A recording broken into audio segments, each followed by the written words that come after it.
Bien. Hola, buenas tardes. Muchísimas gracias. Voy a comentar una iniciativa que tuvimos en Fábrica Nacional de Moneda y Timbre en una interconexión de datos con un registro oficial que es singular porque el proyecto terminó en plazo, en presupuesto, y en el año y medio que lleva puesto no ha tenido incidencias, lo cual es ciertamente singular en los proyectos de informática. Además, se ha demostrado, digamos, que el uso de la firma electrónica en la seguridad de los APIs ha simplificado de gran manera otras estrategias que habíamos llevado antes, como el SSL, como usuario y contraseña, como un montón de técnicas que lo que nos hacían era complicar de sobremanera el despliegue, lo hacía más inseguro, y aunque parezca que es añadir quizás una complejidad innecesaria, es al revés. La firma electrónica nos ha simplificado muchísimo este despliegue. Voy a empezar con mi presentación da igual, con una pequeña introducción a la firma electrónica para tener claros los conceptos, porque ahí podemos tener los líos. Todo se basa en dos temas. Primero, el par de claves. En la firma electrónica se basa en la criptografía asimétrica, donde tenemos una clave privada, una clave pública. Son intercambiables. En el fondo, la única diferencia es que una la voy a dar a conocer y otra me la quedo para mí, en la que todo lo que se cifra con una clave se descifra únicamente con la otra. Y al revés, si lo cifro con la otra, se descifra con la primera. Al contrario que la criptografía simétrica, donde yo uso la misma clave para cifrar, la misma clave para descifrar. Esto fue un hallazgo matemático de mediados de siglo y da dos características muy curiosas. Si yo en este par de claves una me la reservo para mí y otra la distribuyo de forma pública, hago que todo el mundo la tenga y además todo el mundo sepa que es mía, si alguien cifra algo con mi clave pública, que como es pública de todo el mundo, solo yo la voy a poder descifrar. Esto simplifica muchísimo la distribución de claves respecto a los algoritmos tradicionales. Si yo tengo un algoritmo tradicional de criptografía simétrica, por ejemplo, el triple DES. Triple DES es como va cifrado el PIN de nuestra tarjeta de crédito en la banda magnética. Eso significa que quien tiene la clave triple DES, si bien luego hay algoritmos de diversificación que lo hacen un poco más difícil, pero da igual, tiene que distribuirla por todos los cajeros automáticos de este país para que cuando yo uso la tarjeta y tecleo el PIN se compruebe que el PIN corresponde con el PIN que está cifrado dentro de la banda magnética. Esto es un jaleo, esto es un riesgo terrible, la distribución de claves, porque en un momento que se me rompa un eslabón, todo el sistema se me desmorona. Entonces, digamos, la criptografía simétrica, que es computacionalmente mucho más molesta, lo que nos soluciona es el tema de la distribución de claves. Yo no tengo que distribuir, las que distribuyo son públicas, son distribuibles per se, es que tengo obligación de distribuirlas. Me evito el problema de una custodia de una clave secreta que está en una base de datos o que está hasta yo he visto como las de blockchain, que yo he visto gente hasta que se las imprime en papel, porque no sabe muy bien qué hacer con ellas desde el miedo a que las pierda. Pero si lo cambiamos en el otro sentido, es decir, si yo cifro algo con mi clave privada, todo el mundo lo va a poder descifrar con mi clave pública. Precisamente, todo lo que se descifre con mi clave pública ha tenido que ser forzosamente cifrado con mi clave privada. Como mi clave privada solo la tengo yo, es una operación que solo yo he podido hacer, que es donde entra ya el concepto de firma. Si es una operación que yo solo puedo hacer y sin embargo todo el mundo, porque todo el mundo tiene acceso a mi clave pública, puede comprobar que yo la he hecho, es mi firma. La firma manuscrita, al fin y al cabo, es un trazo que solo yo puedo hacer, nadie me lo puede copiar. Y además es fácil de verificar que mi firma es mi firma por cualquier observador externo. Esta es la puerta, digamos, de funcionalidad que abre la criptografía asimétrica. Y luego tenemos otro concepto, también con una matemática muy fuerte detrás, que es la huella digital. La huella digital, que antes en policía lo han referido como firma digital, no es exactamente lo mismo, es un número más o menos grande, 256 a 512 bits, que identifica unívocamente a un binario. Esto, simplificándolo al máximo, podríamos decir la letra del DNI. A un DNI solo le corresponde una letra. Esto sería cierto si a una letra únicamente le correspondiese un DNI. La gracia de los algoritmos de huella digital es que no son reversibles. Si yo tengo la huella digital 512 bits que corresponde a un binario de 40 megas, a partir de esa huella digital de 512 bits no soy capaz de generar ningún binario de ningún tamaño que tenga esa huella. Eso es por un tema de complejidad matemática. Los primeros algoritmos de huella digital que se usaban, el CRC, no sé si algunos los comprobaban en los ZIP. Los ZIP comprueban que el ZIP está corrupto o no mirando el CRC de los ficheros que están dentro. Es muy fácil, hay programas para, a partir de un CRC dado, generar un binario que tenga ese CRC. Los algoritmos que creo, no sé si se han nombrado antes hablando de Machine Learning, MD5 es el que se usaba en el SSL, no sé si en Internet Explorer 5 o Internet Explorer 4, no me acuerdo yo, en los años 90, eso está perfectamente roto. Ahora los que se usan son los algoritmos de la familia SHA. El SHA-1 se rompió, yo creo que hace unos 10 años, en un concurso que hizo la compañía RSA con una granja de PlayStation 3, cuando tenían Linux y tal, la rompieron, y ahora se usa la familia SH2, que no está rota todavía. Como es un tema normalmente de fuerza bruta, pues es cuestión de tiempo que se vayan rompiendo, lo cual no supone un especial problema de seguridad. Luego veremos por qué. Se está ya trabajando en la familia SHA-3. La familia SHA-2 tiene luego sufijos respecto a la longitud de la huella. Cuando más grande la huella, más seguro, aunque no es mucho más seguro. El Esquema Nacional de Seguridad, que es un conjunto de normas que se emite a nivel de Gobierno de España, que indica los estándares mínimos que se deben cumplir en seguridad para operación normal, indica que se debe usar el SHA 256 mínimo. Ya que estamos computacionalmente, no es mucho más costoso poner el de 512, con lo cual conviene usarlo. Si combinamos la huella digital con la firma electrónica, con el cifrado con clave privada, nos da un par de cosas muy interesantes. Dado que solo yo tengo la clave privada, solo yo puedo haber hecho operaciones con clave privada, tenemos el no repudio. Cuando repudian una firma es cuando yo digo, esto no lo he firmado yo, cuando alguien me dice, oye, tú no has firmado esto. En el momento que solo yo tengo la clave privada, si hay algo hecho con mi clave privada, lo he hecho yo. Y eso va a misa, eso no puede cambiarse.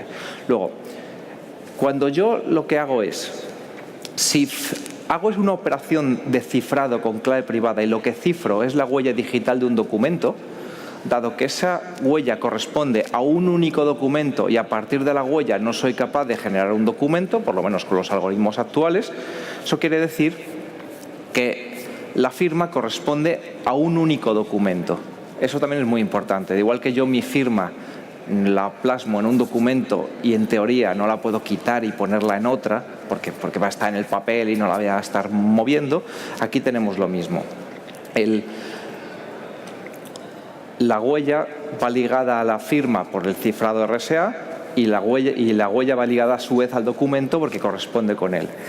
Y si además tenemos, como hemos dicho, la huella corresponde unívocamente a un documento, si un documento se modifica lo más mínimo, la huella digital varía, con lo cual tenemos garantizada la integridad del documento. Si un documento me llega firmado, sé seguro que el documento no ha sido modificado.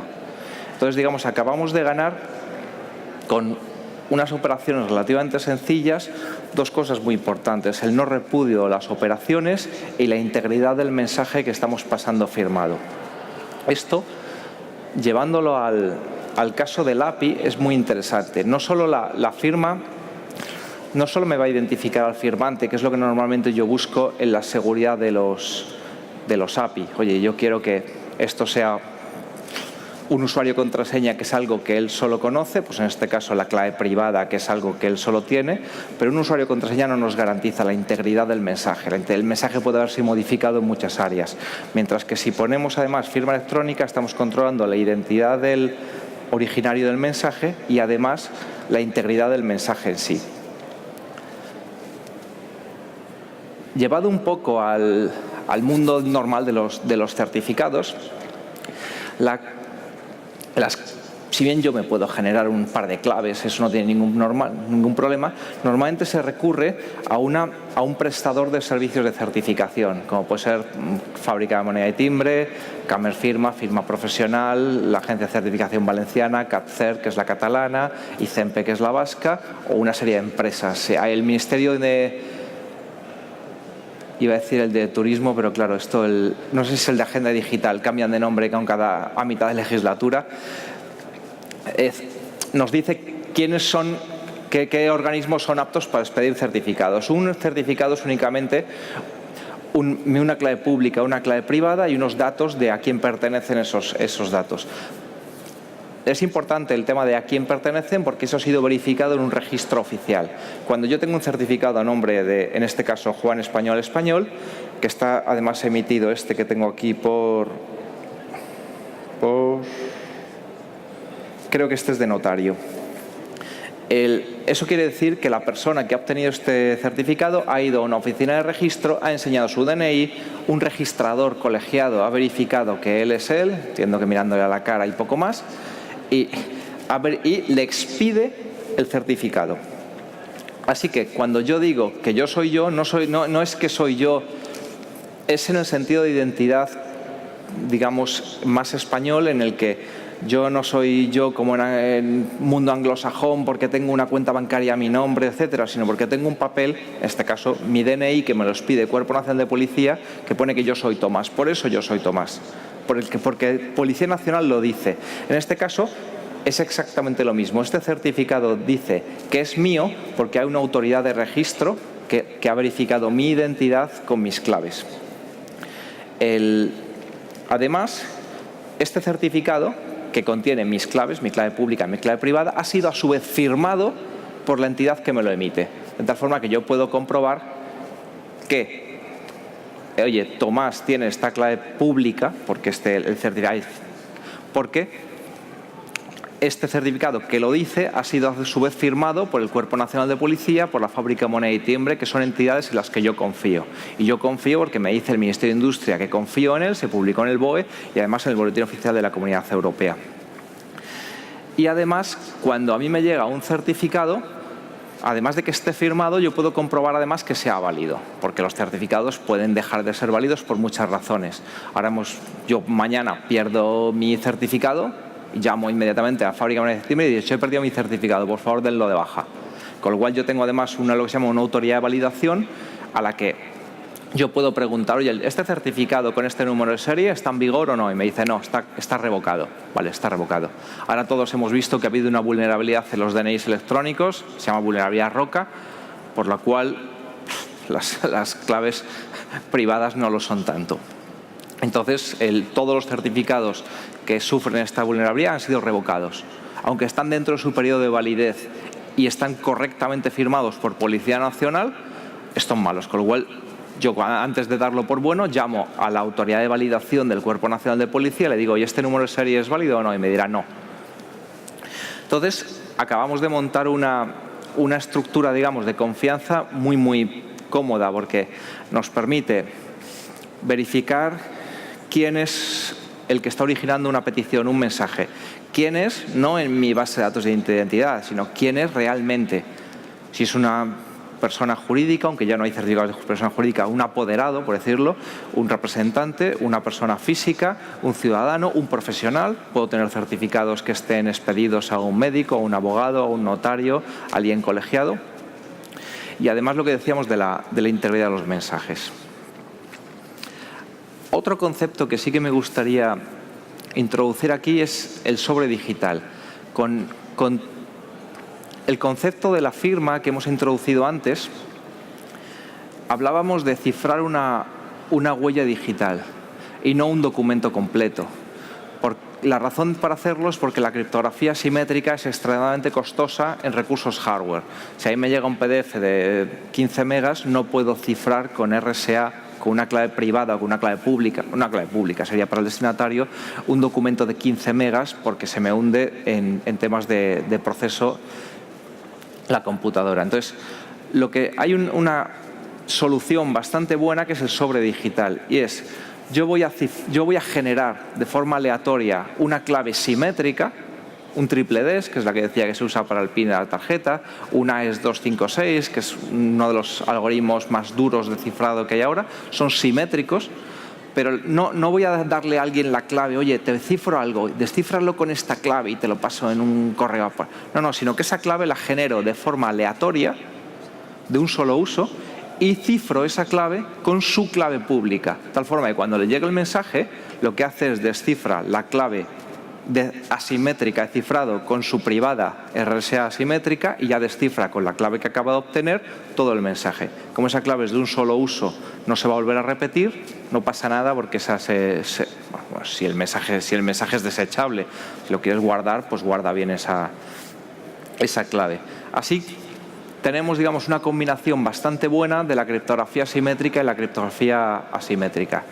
Además tiene otra ventaja, y es que un sobre digital, ahí están estandarizados en una estándar que se llama PKCS7, puedo tener más de un destinatario, porque la clave en el fondo ocupa muy poquito, con lo cual a mí me da igual incluir la misma clave cifrada n veces, una vez para cada destinatario, con sus claves públicas. Si yo tengo que enviar a Pepe, a Juan y a Rodrigo, puedo enviar dentro del sobre la clave de cifrado cifrada con la clave pública de Juan, de nuevo con la clave de Pepe y de nuevo con la clave de Rodrigo. Me va a ocupar 50K más el mensaje, pero a cambio tiene varios destinatarios. Y por último, además, puedo firmar todo el mensaje, porque puedo del sobre generar la huella y cifrar esa huella con mi clave privada. De tal forma que el mensaje además queda cifrado para unos destinatarios muy concretos y cada uno va a controlarlo con su clave y además saben que proviene de mí porque está firmado por mí. Entonces acabamos de tener, digamos, de cubrir todo el ciclo. Podemos definir claramente los destinatarios, podemos definir claramente el origen, quién es el origen, el remitente del mensaje, podemos controlar la integridad del mensaje que no ha sido modificado por el camino y además la confidencialidad del mensaje en su tránsito, que define al principio vaya cifrado.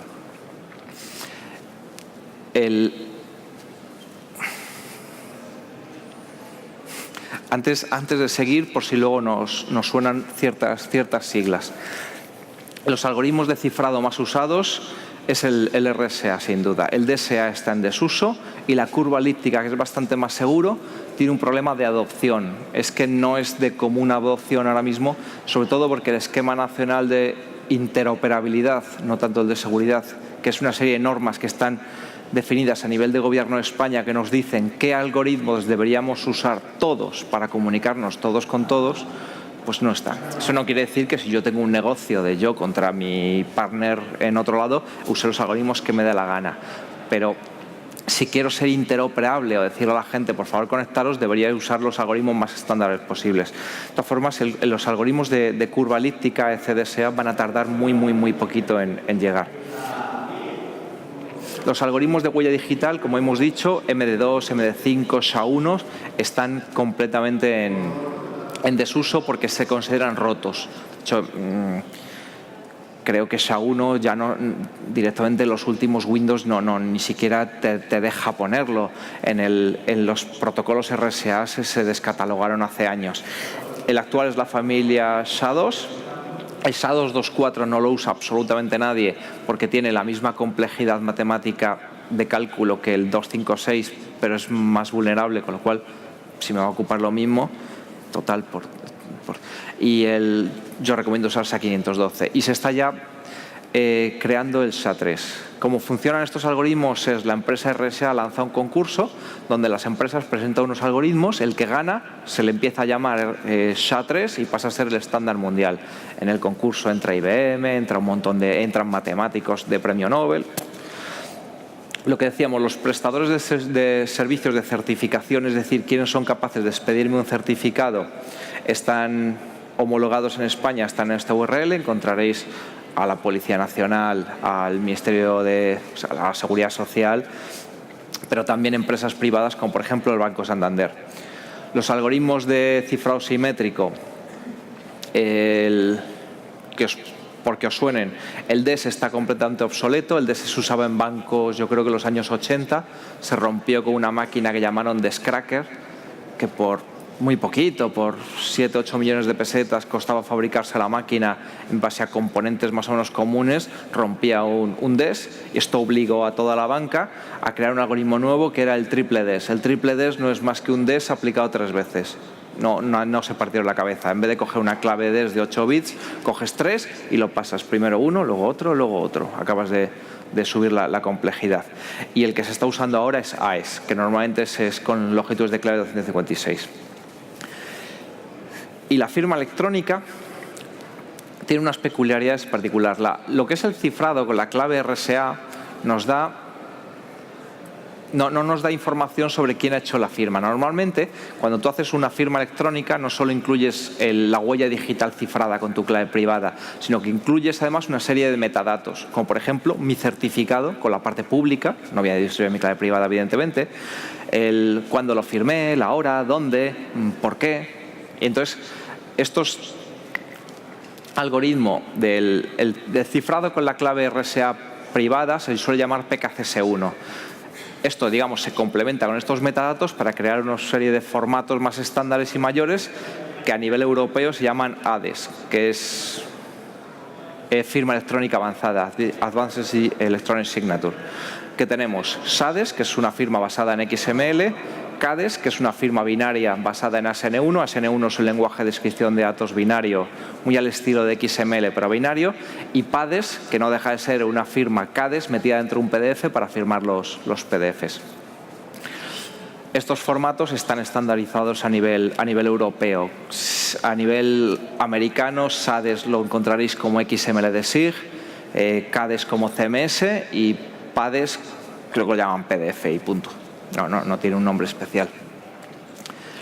Entonces, la idea es, tenemos ya la infraestructura de firma electrónica, por decirlo de alguna forma.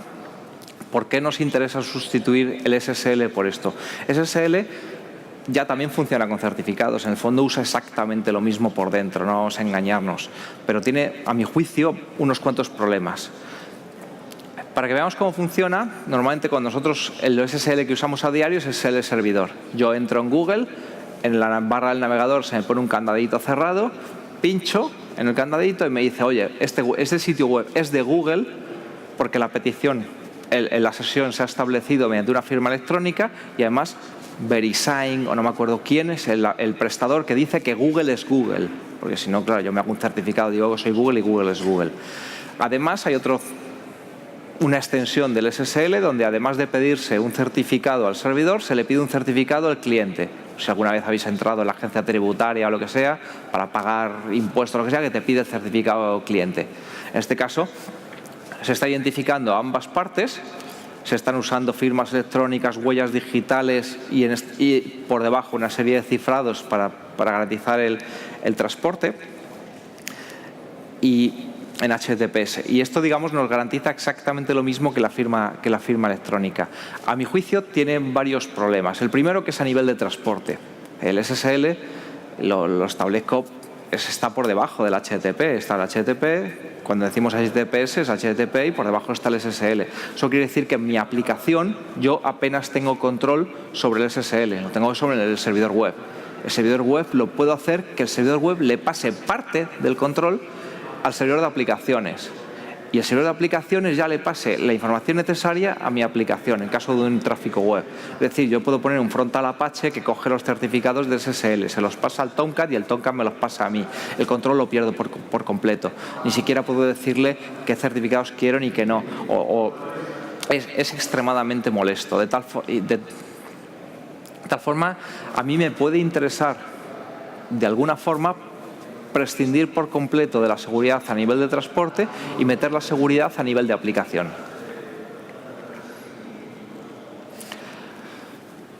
Además, gano una cosa relativamente interesante, que es el respaldo legal. El SSL, si bien usa firmas electrónicas por debajo, firmas electrónicas entendidas como cifrados RSA y huellas digitales, yo si uso firma electrónica desde mi propia aplicación, puedo hacer unas firmas electrónicas acordes a la ley 59/2003. Esto quiere decir que las transacciones pueden tener un valor jurídico que me puede interesar. Por poner un ejemplo, el servicio, aunque lo iba a contar luego, el servicio que hicimos para Fábrica Moneda y Timbre de interconexión con un registro era para que Fábrica Moneda y Timbre expedía unos certificados que lo que certificaban era justo la adscripción personal de una persona, evidentemente, en un estado registral. Entonces, por poner un ejemplo que no quiero decir qué registro era porque no he pedido permiso y luego la gente se me enfada. Es mucho más cómodo explicar con el registro, pero hay que cambiar un poquillo. Pongamos que a mí me expediese un certificado que dice que yo tengo una casa. Y ese certificado viene firmado por la Fábrica Moneda y Timbre. Ese certificado va a misa, ese certificado a nivel de ley es un certificado notarial. Pero si la Fábrica Moneda y Timbre se ha enterado de que yo tengo una casa para expedirme ese certificado a través del registro, le interesa que esa petición también esté firmada, porque tiene unas connotaciones jurídicas en caso de que luego resulte que esa casa no es mía. Fábrica Moneda y Timbre no deja de ser un prestador de servicios de certificación, pero no es el que certifica que la casa es mía, la certifica el registro. De tal forma que si yo mañana voy al juzgado y digo, oye, mire, es que esta persona resulta que tenía un certificado de fábrica pero no tenía esta casa. Fábrica tendrá una petición del API firmada del registro diciendo, entonces el problema pasa a ser del registro. Esto hasta hace unos poquitos años, como se arreglaba, era yendo a un notario con un papel notarial donde el notario decía doy fe o el agente registral. Tú ibas al registro de la propiedad y decías, oiga, quiero saber si esta propiedad está libre de cargas. No sé si cuando hacéis compraventa de viviendas lo tienes. Pues ese certificado te lo dan muy bonito en un papel notarial firmado por el registro y con un sello de caucho. En el siglo XXI todavía se siguen dando así buena parte de los estos, con una firma de un señor con corbata y un sello de caucho. Evidentemente, si yo monto un servicio electrónico que necesito saber vía API que hay una propiedad libre de cargas, pero si luego resulta tener cargas, me he metido en un follón jurídico muy grande, más vale que ese API yo pueda decirle a un juez, no, mire, este API me lo dio el registro de la propiedad y está firmado. Entonces, el bajar a un nivel donde además puedo tener cierto respaldo jurídico legal es extremadamente importante. ¿Cómo montamos esto? Que es a mí lo que me interesa. De hecho, se tarda, a mí me sorprendió porque dentro de que llevábamos mucho tiempo desarrollando infraestructura de firma electrónica, tardamos muy poquito en montarlo. Primero, tenemos un par de proyectos en GitHub que nos solucionan todo y muy poquito. Esto es un proyecto que se desarrolló principalmente para trámites web con la administración pública, cliente@firma, un tema que llamamos mini applet. La mayoría es una aplicación que tiene una malísima prensa, muy a mi pesar, porque a nadie le funciona bien, donde tú puedes entrar en tu ayuntamiento para empadronarte o puedes entrar a la Junta de Andalucía para solicitar tal, o al Ayuntamiento de Alcázar de San Juan para solicitar que te retiren el cadáver del caballo cuando está muerto en medio de la calle. El caso es que si bien las aplicaciones web tienen sus problemas de lo que son las bibliotecas, son tremendamente estables, funcionan a mi juicio muy bien y además están auditadas anualmente por el Centro Criptológico Nacional para ver que no tengan agujerillos de seguridad, tienen muy buen nivel de documentación. Antes, desgraciadamente, nos lo han quitado, se pasaba un sonar y tenía unos muy buenos niveles de calidad. Y además nos funciona en prácticamente cualquier sistema operativo. Es un Java muy estándar. Desgraciadamente a Android le faltan algunas de las clases de Java y hay ciertas cosillas que no funcionan, pero vamos, funciona en Windows, en Linux, en Mac, en Solaris. No lo hemos probado en AX o en HPVX, pero no debería dar guerra. Lo hemos subido a Java 7 porque ya nadie usa Java 6 y nos viene ya muy bien. Vamos a ver un ejemplito, ahora los tengo y luego los intentaré subir a GitHub por si alguien los quiere. Vamos a trabajar con XML. XML lo digo porque es una forma muy estándar de pasar mensajes. Las claves de firma, sigo soltando un rollete así más o menos teórico mientras tengo el código delante. Las claves de firma se cargan desde un almacén de claves. Esta parte tiene su pequeña importancia porque el no repudio de la firma electrónica se basa en que la clave privada es mía y solo yo la tengo y nadie más la puede tener. Con lo cual tiene que residir en un almacén seguro. De hecho, cuando Fábrica Moneda y Timbre me da un certificado, no me da la clave privada. La clave privada la genero yo en mi PC y le digo, dame un certificado para esta clave pública. Yo a la Fábrica Moneda y Timbre le doy mi clave pública, porque la privada la he generado yo y jamás ha salido de mi control. Mucha gente se equivoca de cuando pide un certificado, cuando tengo un DNI electrónico, la clave privada del DNI electrónico no la ha generado la Policía Nacional y la ha metido dentro del DNI. Se ha generado dentro del DNI y no hay forma humana de sacarla. Bueno, sí hay, que se llama vulnerabilidad Roca, que es por lo que están ahora echando atrás no sé cuántos decenas de miles de DNI, pero es algo que no debería haber pasado. Además, la vulnerabilidad es muy teórica para claves de 2048, o sea, incluso con esa vulnerabilidad tampoco es mentirijilla, no se puede, lo que pasa es que por precaución. De tal forma que cuando yo uso las claves privadas para firmar un mensaje, tengo que acceder a ciertos almacenes de claves que son seguros. Normalmente un HSM es un módulo hardware que custodia de forma segura las claves y además tiene una serie de aceleraciones hardware para hacer claves masivas. Las puedo tener en una tarjeta inteligente, las puedo tener en un ficherito. En este caso las estoy cargando desde un fichero en formato PKCS12. Son extensión PFX o extensión P12. Es la parte más insegura, pero podría tener mis claves en un módulo hardware de seguridad, una tarjeta inteligente o en algo protegido. El Mozilla, que lo usa para Firefox, custodia sus claves en software, pero con un nivel muy alto de seguridad, con un cifrado bastante duro, que lo contrae una... Si hacéis en Firefox hay una cosa que es activar modo FIPS, te genera un almacén de claves bastante duro, pero bueno. Dentro del almacén, los certificados y sus claves se referencian por lo que se llama un alias. Entonces, en el ejemplito que tenemos aquí, cargo una clave, en este caso es un private key entry de Java. Jamás tengo la clave nunca sale del almacén. Yo al almacén lo que obtengo es un puntero, esto es importante. En un almacén de verdad, una tarjeta inteligente, la clave privada no puede salir. Le puedo decir, úsala, y cuando hace un cifrado RSA con su clave privada, la va a hacer dentro de la tarjeta. Por eso, algunas operaciones son lentas, porque es un procesador a 15 MHz, tiene que hacer operaciones matemáticamente muy complejas. De hecho, generar una clave, que es factorizar un primo de 2048, tarda 2-3 minutos y se te pone caliente. Yo he visto chips desprenderse porque se derrite el plástico del procesador, que está bastante caliente. Entonces, obtengo un puntero a la clave privada que quiero usar y con las clases que os he enseñado en el repositorio en GitHub, lo firmo y sale algo. Voy a hacer la prueba con un Eclipse.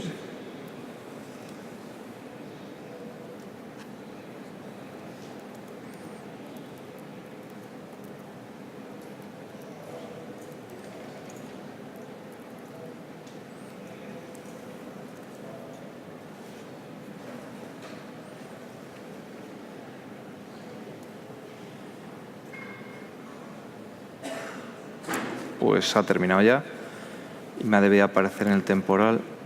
Aquí está. Más o menos se ve. Esto es una firma SADES, esto es un mensaje firmado. Si vemos el ejemplo,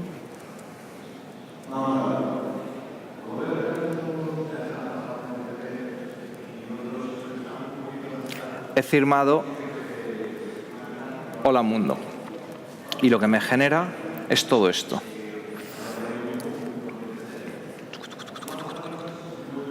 Por revisarlo un poquito, qué es exactamente lo que hay dentro de una firma, hay una serie de referencias a nodos, que es de verdad lo que se ha firmado. La firma es esto. Esto que veis aquí es el cifrado con mi clave privada del mensaje. El resto son los metadatos que decíamos que conforman un poquito el formato estándar de firma. Esto es la firma en el formato más simple. Esto de aquí abajo es el certificado con el que he usado para firmar. Estos son metadatos del propio certificado. Esto es casualmente los datos que he firmado, que están aquí en copia. Si os fijáis, está aquí. Estos son unos metadatos obligatorios por norma europea, que podemos ver unas cuantas cosillas. Por ejemplo, ¿quién me ha expedido mi certificado? Aunque está dentro de mi certificado, evidentemente, porque ellos me lo han expedido y además lo han firmado, está aquí por si lo necesito. En este caso es el Colegio de Notarios, bueno, la Agencia Notarial de Certificación. Tenemos una serie de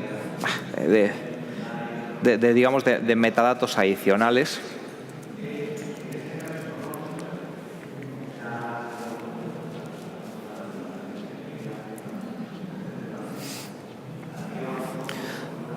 Por resumir, pues la fecha de firma, podemos meter bastantes más datos, podemos meter dónde lo he firmado, jurídicamente tiene valor el dónde lo he firmado. Si estamos haciendo una transacción que tiene un valor legal por detrás, el decir cuando tú pones en Madrid a 30 de septiembre, lo de Madrid tiene un valor jurídico. No es lo mismo firmar en Madrid que firmar en Sebastopol o firmar en la isla de Mauricio, porque te acoges a ciertas legislaciones dependiendo de qué es exactamente lo que se ha firmado. Igualmente, la fecha es muy relevante. Yo puedo firmar un contrato, pero tengo que firmarlo, evidentemente, es la fecha de firma, es la fecha de entrada en vigor del contrato. La validación de la firma, que es lo que haríamos en el otro lado. Esto estoy usando todo código mío de GitHub. Evidentemente, montar esto en Java desde cero es como para no hacerlo si ya hay código. Además, siendo software libre lo podéis modificar. La validación de la firma tiene dos partes. La primera es la validación de la firma en sí, es decir, cojo la clave pública, compruebo que ha sido usada la clave privada correspondiente a esa clave pública para hacerlo, compruebo que todas las huellas digitales coinciden, eso me da ya una idea de que por lo menos la clave pública corresponde a la privada y que además el documento no ha sido modificado y que además esa clave pública es la misma que el certificado que viene dentro. Pues luego tengo que coger el certificado y preguntar al emisor si es válido. Esto es un problema serio, lo de la validación, que además he oído una serie de barbaridades gordas en relación al problema, a la vulnerabilidad roca de los DNIs. No existe un servicio de validación histórica. Cuando yo le pregunto a una autoridad de validación si un certificado es válido o no, no le puedo preguntar, ¿fue válido el 13 de agosto del año pasado, que es cuando se firmó? Yo le pregunto, ¿es válido? Y él me responde si es válido ahora, sí o no. Esto tiene un problema que ahora veremos cómo se soluciona, porque mucha gente comentaba, lo he estado leyendo en los foros de seguridad, en base a la vulnerabilidad del DNI.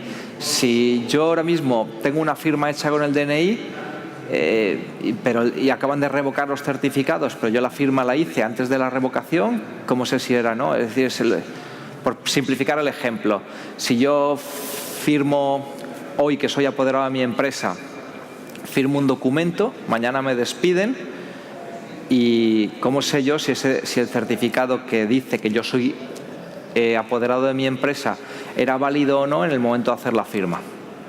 No se sabe. Es lo mismo, es decir, para eso existe otra tecnología que son los sellos de tiempo, que lo vamos a ver ahora. Volviendo al tema de las firmas, tenemos tres operaciones. La validación de la firma, la validación del certificado. Esos son dos.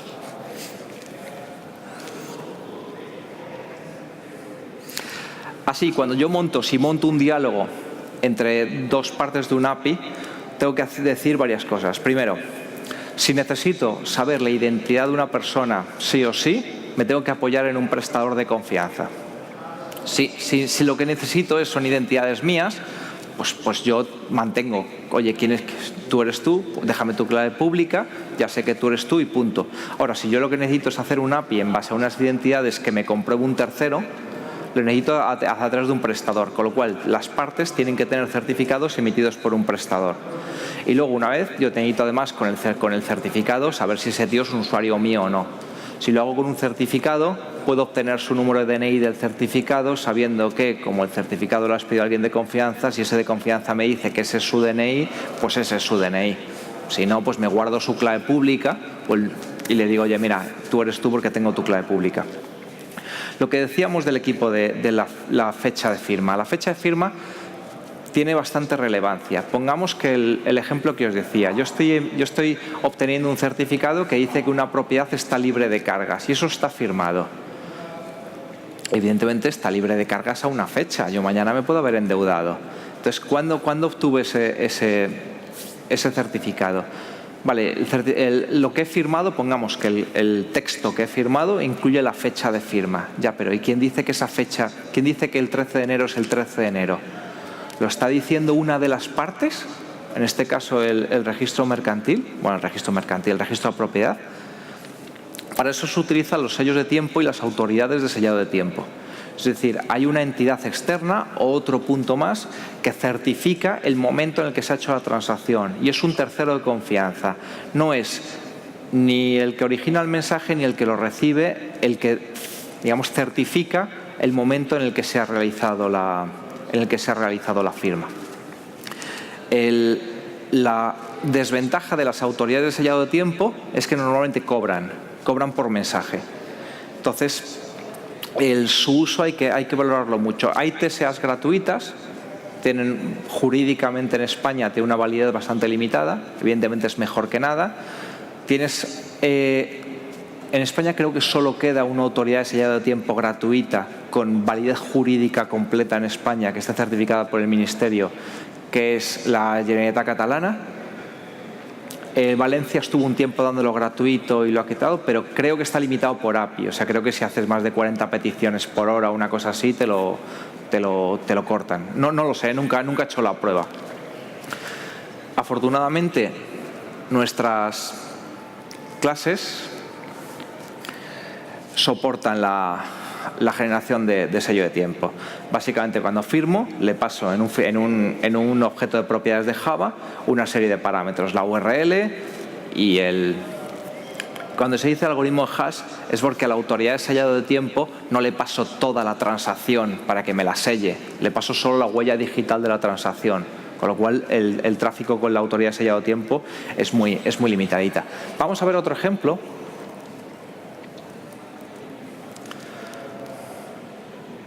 Veis que el ejemplo que he ejecutado no es que lo haya resumido en el PowerPoint, es que es realmente pequeñito.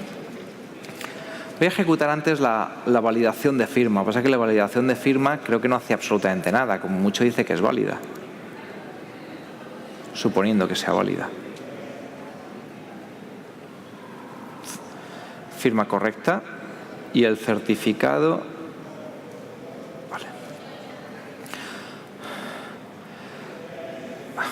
Disculpadme, voy a volver un poquillo para atrás. Cuando yo porque es relevante aquí, cuando yo valido una firma, he dicho que normalmente se lo pregunto a la autoridad de validación. La autoridad de validación normalmente tienen dos sistemas. Uno que se llama CRL, es donde yo me descargo una lista de certificados que están revocados dentro de su periodo de validez. Me descargo una lista y tiene una serie de números de serie. Si mi certificado está dentro de su periodo de validez y además dentro de esa lista, es que es malo. Dentro de la lista además tiene un código de por qué es malo, porque está revocado, porque no lo sé, está corrupto, lo que sea. La validación por lista de revocación, poniéndolo en producción, es bastante inadecuada. Lo primero es porque ¿yo qué hago? ¿Me bajo a la lista y la reutilizo? Hay políticas, hay muchos servicios. Quien está usando este sistema se baja la lista por la mañana, lo están usando todo el día. Esto me da 24 horas de posibilidad de fallo. Yo pierdo mi certificado a las 10 de la mañana, estos se descargaron la lista de revocados a las 9, va a estar todo el día dando las firmas por válidas a pesar de que el certificado está revocado. Y lo segundo, que por ley, por reglamento europeo, las listas de revocación de certificados ahora van a tener también incluidos los certificados revocados incluso aunque estén fuera de su periodo de validez. Eso quiere decir que van a crecer muchísimo en tamaño. Por poneros un ejemplo, la vulnerabilidad Roca, que no solo afecta a los DNI, sino también afecta a las tarjetas expedidas por el gobierno vasco. Ahí hay 30.000 certificados que han sido revocados de golpe. Eso quiere decir que la lista tiene 30.000 entradas. Entonces, ¿qué hago? ¿Me la estoy descargando cada poco? ¿Tengo que estar revisando de verdad un número entre una lista de 30.000 mínimo? Es un jaleo. Hay otro sistema que se llama OCSP, donde yo directamente le pregunto mediante un servicio web, le digo, ¿este número de serie está revocado? Sí, no, me dice, sí está revocado, lo doy por malo. Eso me es una petición de red por cada una de las llamadas, pero infinitamente mejor que estar descargándome una lista de 2 megas por cada una de las llamadas, o peor aún, bajármela al principio del día y estar todo el día de riesgo. Y además tenerla cargada en memoria para no estar chupando de disco. Lo que hemos dicho es tanto el OCSP, no le puedo preguntar por fecha, le digo, ¿es válido? Y me dice, ¿es válido ahora? ¿Sí o no? Igual que la CRL. La CRL no le puedo decir, ¿era válido el año pasado? Porque no me dan las listas del año pasado, me dan las listas que están hoy. Entonces, eso lo solucionamos poniendo un sello de tiempo.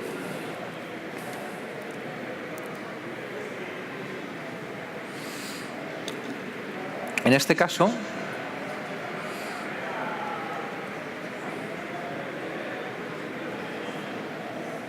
estoy buscando los... Aquí.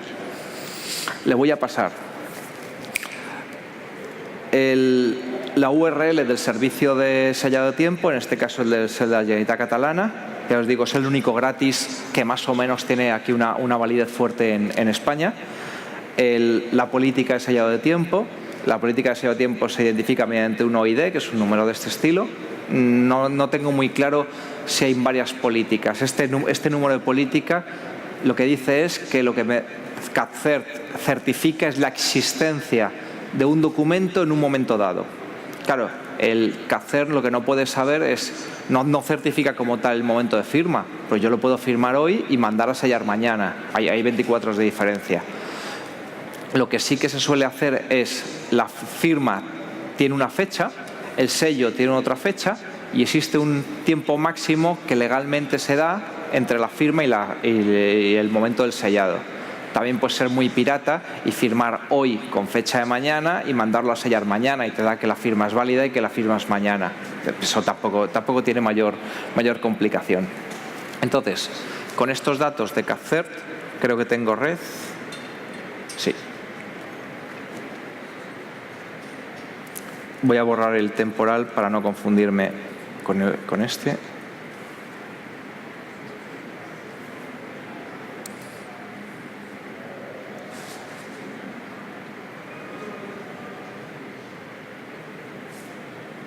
Ya he terminado. Voy a cerrar el antiguo para no liarme. La única diferencia de este documento con el antiguo es que tiene aquí lo que se llama sello de tiempo encapsulado. Este trocito contiene la huella digital del documento. Evidentemente este nodo está excluido porque si no el propio sello de tiempo invalidaría la huella digital que ha sellado, donde me dice cuál era el mensaje y en qué momento existía, en qué momento, digamos, se envió. Por ver un poquito qué tiene dentro, está en base 64. El base 64, tengo aquí un sello de tiempo.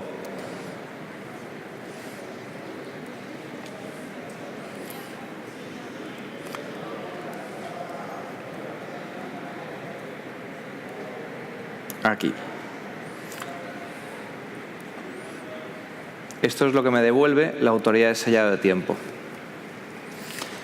No es especialmente claro, pero podemos ver que dentro hay un certificado. Evidentemente el sello de tiempo a su vez va firmado, en este caso por CADCERT, porque yo tengo que comprobar que el sello de tiempo está emitido por una autoridad en la que yo confío. Pues podemos ver que aquí está el Servei de... No pronuncio bien en catalán, pero vamos, el servicio de sellado de tiempo de la Generalitat Catalana, etcétera, etcétera, etcétera. Con este paso tan sencillote,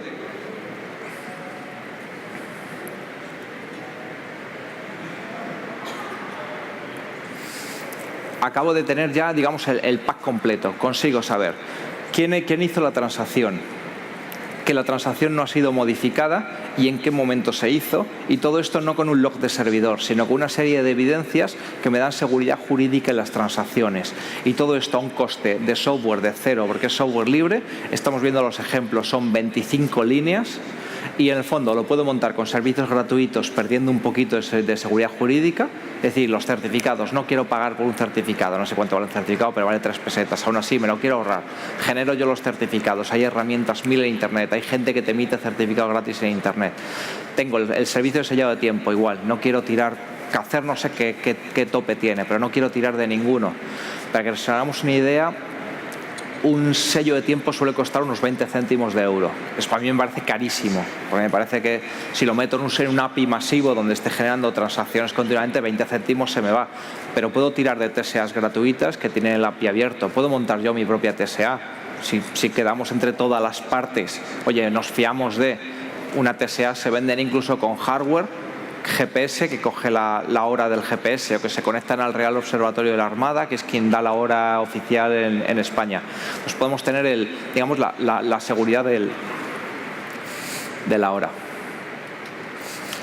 En todos estos ejemplos no estoy aplicando la confidencialidad del mensaje. Si veis lo que se está pasando, el mensaje va en claro. Eso es algo que sí que nos da, por ejemplo, SOAP. Cuando yo utilizo la seguridad SOAP, voy a tener firmas electrónicas, pero también puedo meter el XML Encryption, que me va a encriptar el mensaje. Aquí, yo soy más de prescindir de SOAP, que me genera muchísimo ruido las transacciones, y si quiero confidencialidad, utilizo sobres digitales, lo que hemos dicho antes. El sobre digital es un cifrado asimétrico en el que he cifrado la clave, cifrado simétrico en el que he cifrado la clave simétrica con mi clave privada asimétrica o con la clave pública.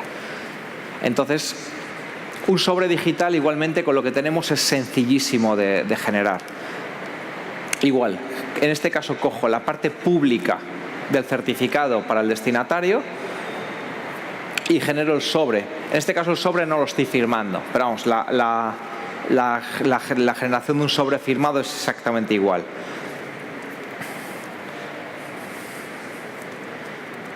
Por generar que veáis un poquillo que de verdad es nada de nada en la generación de un sobre digital,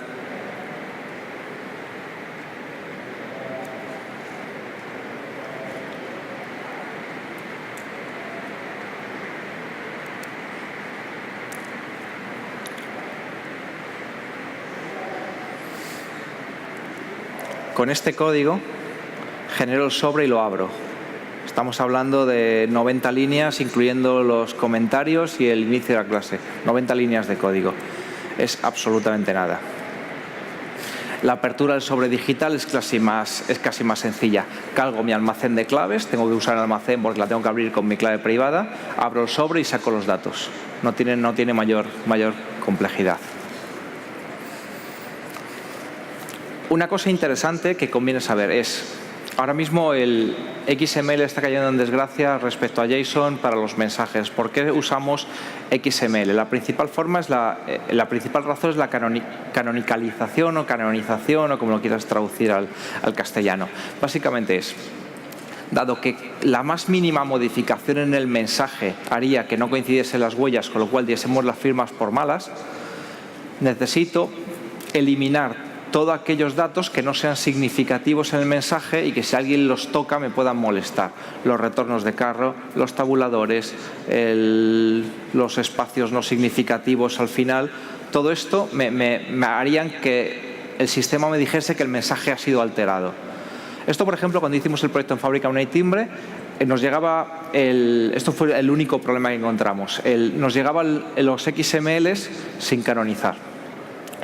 De hecho, y se firmaban así. Esto es un problema porque el sistema luego traducía los /R/N de Windows en los /R de Unix, que lo habréis visto todos, los retornos de carro que se van, y nos decía que la firma era mala. Con lo cual me tocaba a mí manualmente modificar el mensaje antes de validar la firma. Esto evidentemente es una cosa a evitar.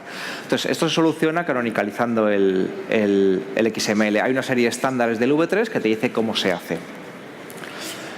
Ahí lo puedes canonizar con comentarios, quitándole los comentarios.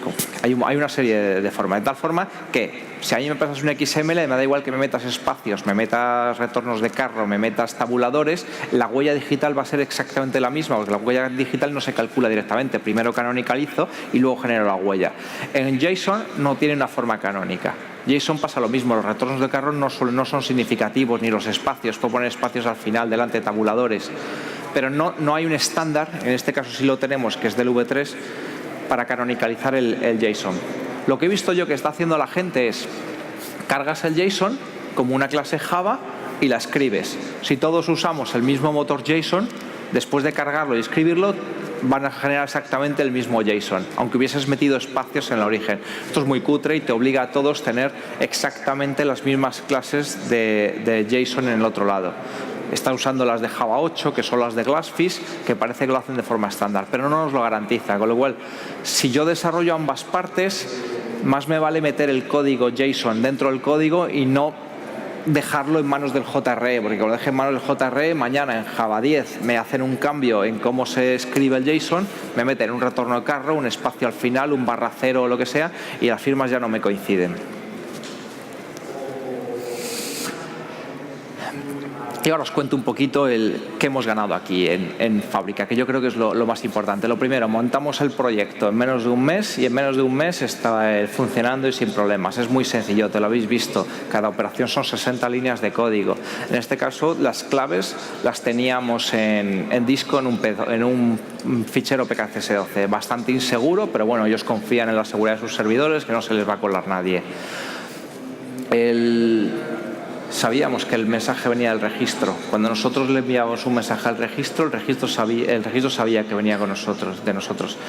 Teníamos bien claro que ese mensaje no había sido manipulado por absolutamente nadie. Y además, yo podía defender jurídicamente que había recibido ese mensaje del registro y que por ello había tomado ciertas acciones con mis clientes. Y además, cada petición de API creo recordar que se cobraba 9 euros y era un servicio masivo. 9 euros por cada llamadita de API en un servicio masivo.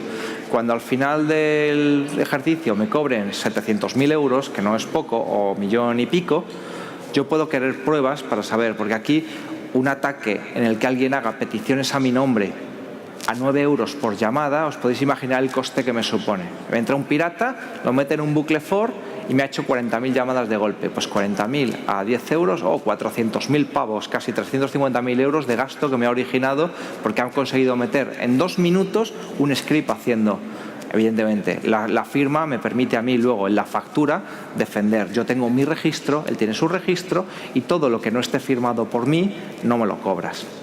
Y luego la parte jurídica aquí era muy importante. Y luego, como el registro es muy importante, el tema de las fechas, todas las transacciones tenían una marca de tiempo, un sello de tiempo. De tal forma que si a mí un cliente mío, yo me considero Fábrica Moneda y Timbre en este ejemplo. Si un cliente mío me quiere empurar porque dice que le he pedido un certificado que no se corresponde con la realidad, yo voy al juez y le digo, es que a mí me lo aseguró a su vez el registro mercantil en esta fecha muy concreta. Y el servicio sellado de tiempo es un tercero de confianza, la firma está validada a nivel legal por la Ley 59 y un prestador homologado por el Ministerio de Industria, con lo cual, en base a un acuerdo de delegación de responsabilidades, el problema pasa a ser de otro. Y ese otro, y a su vez, si tienes ese mismo sistema hacia el otro lado, va a ser de otros. Estos sistemas, la verdad es que los he visto bastante poco. Casi siempre veo unos jaleos terribles montados en SSL, donde te autenticas de forma cliente, servidor. Hace poco he visto estos sistemas en los sistemas de firma en la nube del gobierno valenciano, donde cuando yo quiero hacer una firma en la nube, la petición, digamos que quiero que el gobierno valenciano le apodero y quiero que firme en mi nombre. Eso también tiene unos problemas jurídicos muy serios. Y para eso hay un API, donde yo le digo, oye, este es el documento, firma por mí. Pues esa petición a su vez tiene que ir firmada Porque claro, decir, no, usted me pidió que firmase la hipoteca de su casa. No, yo no se lo pedí, sí me lo pidió y aquí está. Estos temas de apoderamiento, todo esto nos, digamos, simplifica muchísimo. No solo es que lo acabamos de hacer una seguridad con el API enorme, con 300 líneas de código y con un código probado, sino que nos da una seguridad jurídica que no nos va a dar ni el SSL, ni mucho menos un usuario de contraseña, una autenticación básica o un token de autenticación de otro estilo. Me gustaría un poquito revisar lo que llamamos el centro de transferencia tecnológica. Ups, no ha salido, un segundo.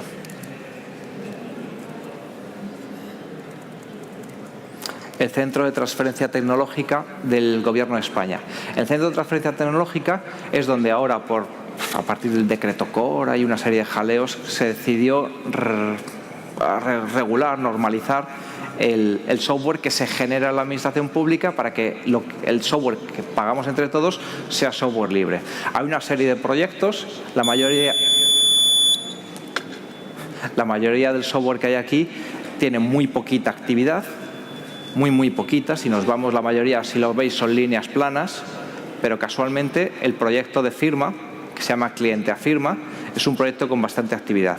Además de que veis ahí una actualización hace 2 horas. Por verlo, veis que hay commits prácticamente todos los días, todas las semanas. Pero que esto no es un proyecto muerto, esto es una cosa, no es una mierda, perdón, no es un software que soltó el Ministerio de Hacienda y lo tiene olvidado y nadie lo mantiene, luego te peleas, nadie responde, está sin documentación. Es un software vivo que se mantiene muy activamente porque se usa en multitud de proyectos. Y aparte de esto, nada, muchísimas gracias por quedaros y cualquier cosilla, pongo mi dirección.